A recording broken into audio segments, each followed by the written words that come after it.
आज जनपद संभल में आज से 3 दिन पूर्व जिलाधिकारी महोदय और मेरे द्वारा एक 101 करोड़ रुपए की बेशकीमती जमीन जिसके गबन का जानकारी है वो मिली थी, मौके पे गए थे। उसके बाद में उस ज़मीन को अतिक्रमण मुक्ति करवाया गया था। उस ज़मीन पे जब आगे कागजात खंगाले गए तो लेखपाल के द्वारा एक तहरीर थाना कोतवाली को प्राप्त हुई, जिसके अंदर तत्कालीन उप संचालक चकबंदी और जो तत्कालीन ईओ नगर पालिका परिषद संभल राजकुमार गुप्ता, इन लोगों के द्वारा अपने निजी लाभ के लिए, निजी लाभ पाने के लिए इन्होंने गबन किया है, जिसमें उप संचालक चकबंदी ने कुछ फर्जी लोगों के नाम हैं उसमें नामांतरण दर्ज किए थे।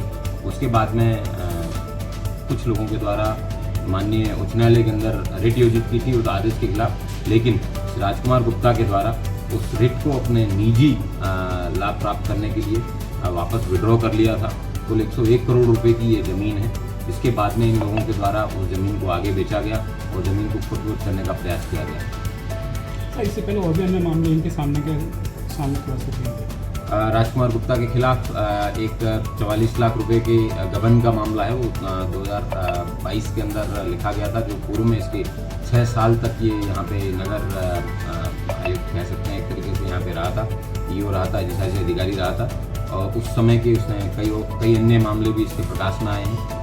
संभल कस्बे की जनता से अपील की जाती है कि अगर कोई भी व्यक्ति इसके जो कृत्य हैं या कारनामे हैं उनके बारे में जानकारी रखता है तो वो संभल पुलिस से आके साझा करें।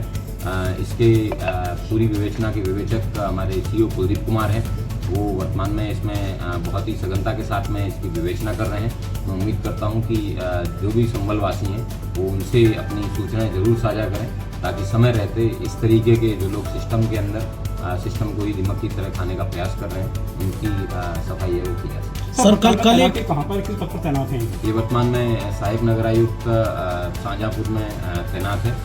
इसको पूर्व में 2 शासन स्तर पे दंड भी है दिए जाने की बात प्रकाश में आई है और ये अपने रिटायरमेंट के एकदम पास में।